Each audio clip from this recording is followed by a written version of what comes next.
been 30 months since we've seen you inside the cage. For people that maybe weren't following along, that they don't know where you went, what were these past couple of years like for you? Man, it was tough. I had a neck injury, so I was out for a little bit. For 2 years, I wasn't medically cleared by the UFC. I felt okay. I was still training, so I'd be able to go some cool trips. Go to Thailand. Lived in Thailand for a little bit, training Muay Thai, so better in my kickboxing, my stand-up. Went to Holland, trained a little bit in Amsterdam, in Majiro gym, Kyoko gym. So Dutch have some good kickboxing.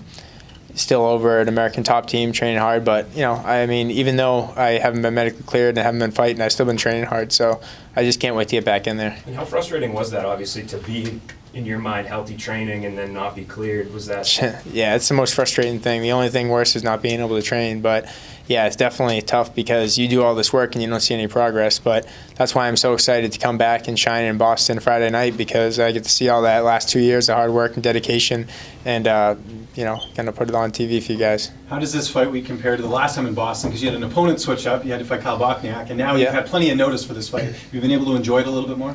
Oh, yeah, for sure. This is my third time at the Garden. I'm undefeated at the Garden. I'm undefeated in Boston. 7-0 in Boston, 5-0 at CES, 2-0 in the UFC at the TD Garden. So, man, I'm definitely looking to keep my unbeaten streak home in Boston. And you mentioned CES. That's where you carved out your name and got to the UFC. And Bermuda's is a Cage Titans guy. Do you sort of feel like you're carrying that CES flag heading into the Yeah, for sure. I think Manny fought in CS a couple times, but I think definitely, I'm always representing. Those guys helped build me up, CES, a lot. I love Jeremy Birchfield and those guys. Those are a huge part of my success in getting to this point in the UFC and building me as a fighter. So I always appreciate them. We got a New England versus New England matchup here. I know you train in American Top Team. Have you ever had any sparring with Manny or anything like that? No, he's one of the guys I haven't. I've trained with almost all the guys. Trained with Devin Powell, Joe Lozon, Rob Font. Never trained with Calvin Cater, but I train with a lot of the Boston guys. Go over Sid Yatong sometimes with Mark Delgrati.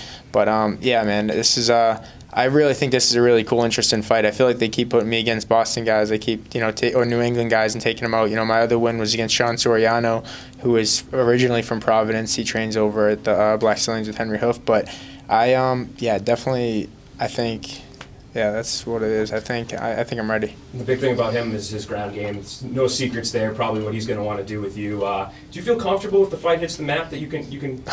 Yeah, that's the thing everyone keeps saying. I just feel like he's a one-trick pony. I'm a black belt in Brazilian Jiu-Jitsu, and I train at American Top Team with the best fighters on the planet. There's no doubt in the skills. I got guys over from Brazil, training my Jiu-Jitsu every session. Then the next I go with guys, from the Olympic USA team wrestling, D1 wrestlers from the colleges, to go into, boxing with Olympic boxers. And man, there's no denying that, American Top Team has all the tools and all the people that I need, and I get the best looks. And I know that if I can hang with those guys and that are specialists in each thing, that there's no doubt that I'll be ready for Manny. Have you talked to your friend, Boston Bruins forward Brad Marchand, this week? Because obviously he's for the Bruins, and you guys, I know, keep in touch. Yeah, I just missed the game the other day. I just sent him a text to invite him to the game, so hopefully we can get him tickets and see him there. I don't know if he has a game or not, but definitely would like to see Brad there at the game. Are you going to? They're playing the night before you guys. Oh, no way. Yeah, against the Lightning. Are you going to go? No way. I don't know. I'm going to send him a message. I might. I always love going to a game or something like. We'll only go if he hooks you up with tickets. So. Yeah, no. He always takes care of me, dude. He's a good dude, and I met him when I first walked out in the Boston fight at the TD Garden. I got my first win in the UFC. I walked out with the Boston Bruins jersey with my name in the back. Unfortunately, with the Reebok deal, they don't have that anymore, so I can't walk out with a Bruins jersey, which I would love to, but I always loved repping hockey. I was a hockey player growing up as a kid, so I feel like that's what made me tough. And when the Boston Bruins team was there, I've got to go meet them, go in the locker room, chat with them all, and definitely that was my dream before I was a fighter, to be in the NHL. But this is just as well, because my favorite part about hockey was the fighting. So.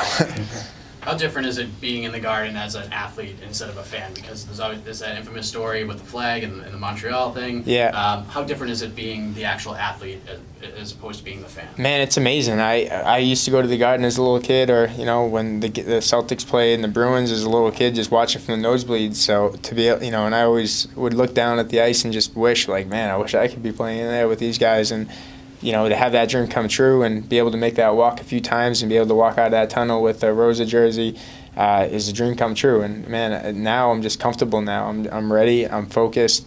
And, I'm ready to take it to the next level and maybe bring a world championship to Boston, the first UFC world champion from Boston. That's my goal. Do you remember, were there some like infamous moments that you were part of at the Garden being a fan that stick out to you?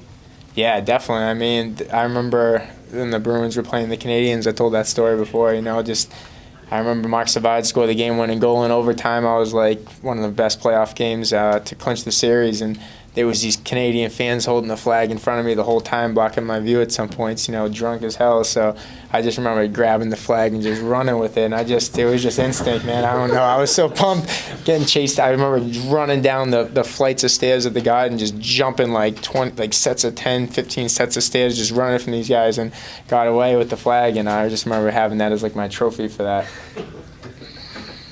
Charles, you've been out for, as Nolan said, 2.5 years. You ever doubt that this moment would come again? No, I mean, at first, I had that moment when the doctor said, you should consider, hanging it up, and that definitely was like, almost like brought tears to my eyes when he said that.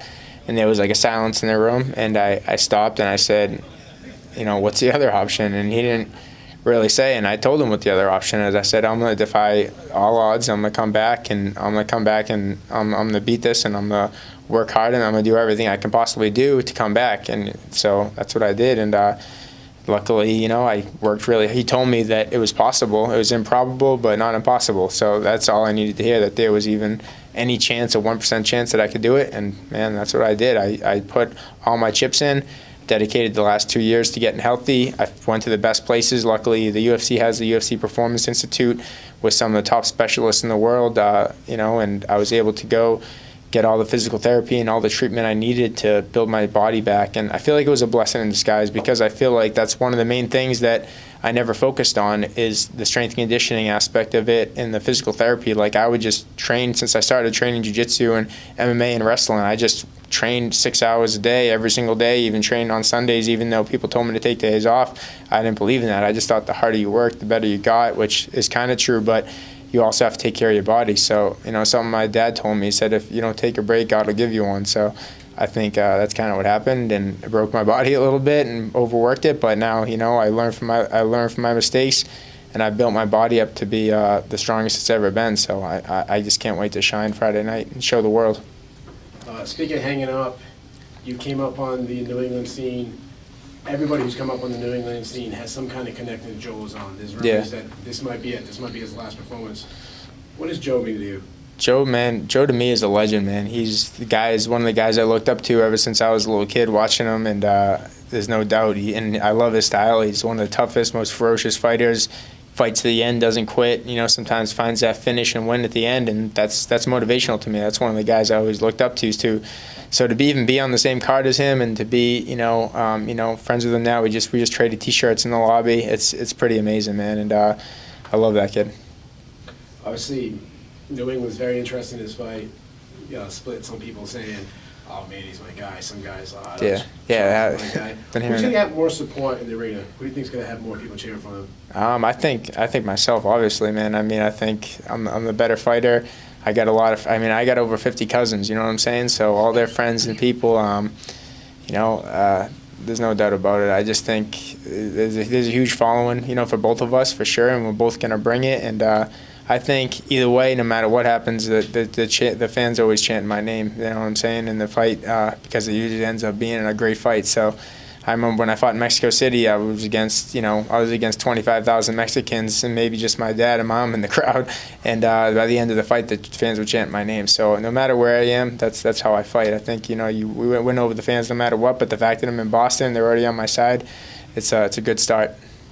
Obviously, you train up here sometimes, mostly in Florida, but you train up here.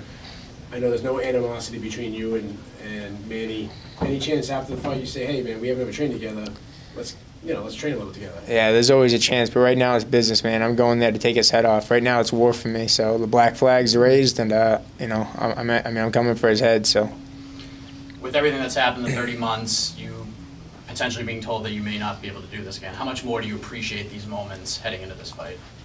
Oh man, that's the best feeling. The best feeling is knowing that I didn't quit and I didn't give up, and I worked really, and the amount of hard work that I put in to get to this point is just makes it all that much sweeter when I get my hand raised Friday night.